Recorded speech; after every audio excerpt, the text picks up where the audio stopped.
Last week, we did our own. One guy saying I am the president of the National Association of Nigerian Students, Atiku Issa. He accused Seyi Tinubu of bribing him with 100 million naira for him to support President Tinubu and to carry National Association of Nigerian Students along.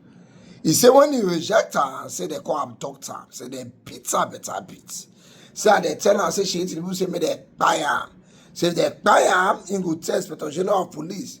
May they cancel the matter and nothing go happen. Long story short, that same Atiku Issa now don't call apologize to Seyi Tinubu. He said that they deceive her to believe. Say the other million what they offer and say that Seyi Tinubu bring her. So now he has understood better. Let me play you this video.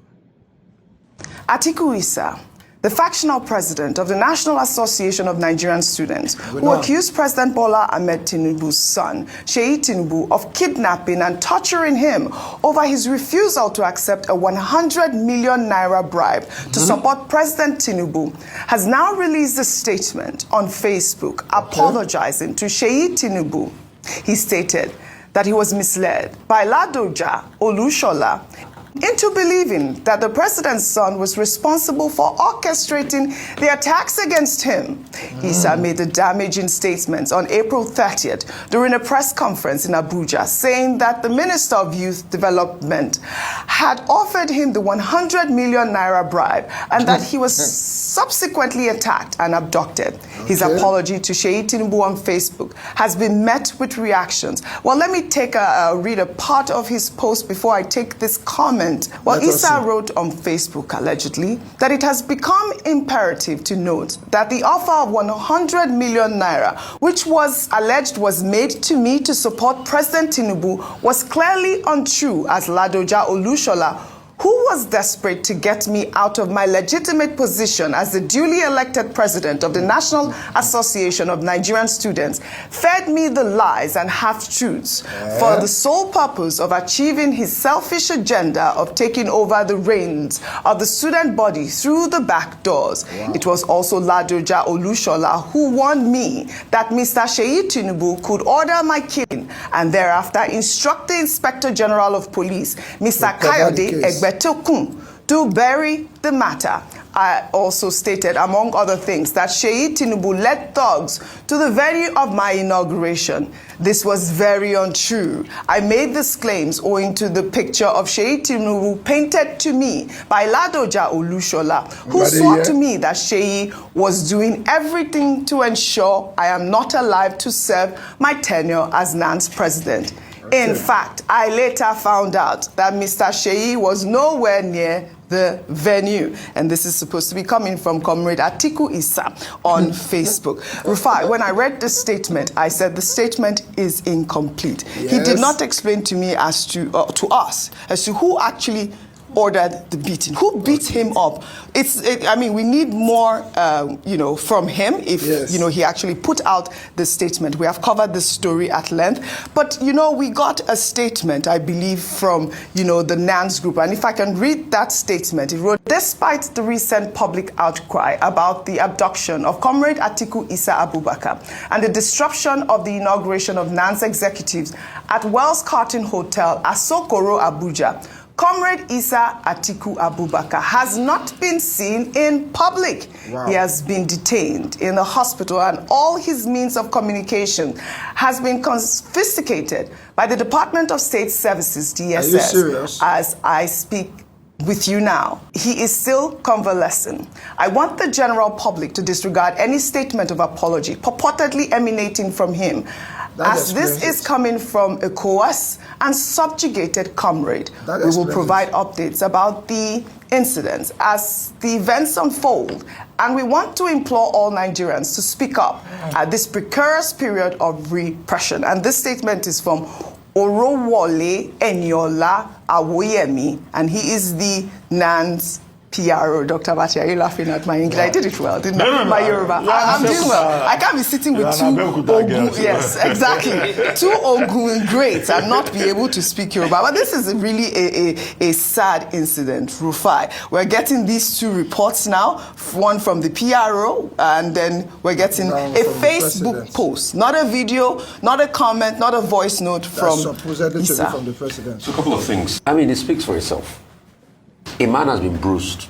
He's in hospital recovering. He put out this message. He said all his phones were with DSS and all of that. All of a sudden, you see a message from him saying otherwise. Then who beat him in the first place? Who beat him? So That's today, my own. Who beats this man? We begged Counting Wells here to please show us the CCTV footage. Let's have a full CCTV footage. We've not been able to see anything for that. I called for, when I was making my, my depositions here, a full independent investigation without the police, without the DSS.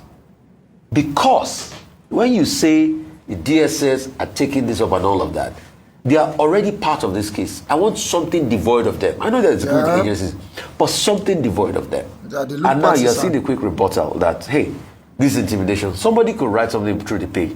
Except we have a full-on deposition from the man that was beating himself. I will not believe any apology that was written. You see, it just shows high-handedness in this country. We must be able to get to the end of the matter. And why is NANS featuring prominently in the affairs of politics? That shows that Nigeria is already being bastardized. If you're supposed to be a student union to fight for the rights of why is it if politicians wants to do politics in the university level, they should set up APC youth wing in universities. Like they do in other parts. They should set up PDP youth wing in universities. So the Conservative Party in England has a youth wing in Oxford. Most of the people that eventually become prime ministers, they were members of the Conservative Party from university days. Let us leave independent associations away from politics because all of this is connected to 2027. So except we have an independently verified case here, apart from the security agencies, they will not move further. But it is sad that now we have brought this heinous politics and dirty politics we play into NANS and student affairs. Unnecessary. That's just it. Well, we want to know who beats Comrade Issa. That really is what it is. And we want to see him in public.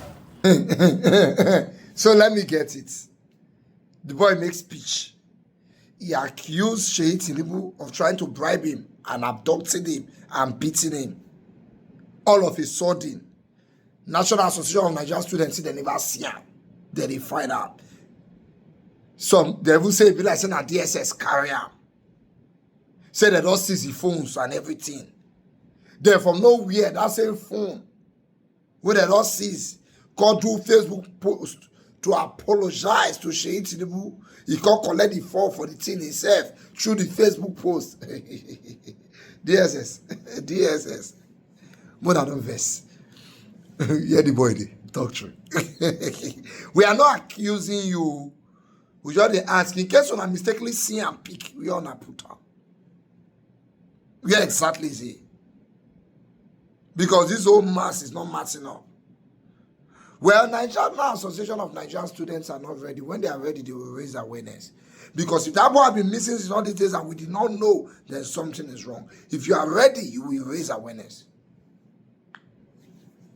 Una president is nowhere to be found. You are keeping quiet. Una never shut down every university by now. And it makes sense to you people, when you are ready, we know not people will carry on a fight. When you are ready, you will lead, then we go follow. This whole matter here, add up.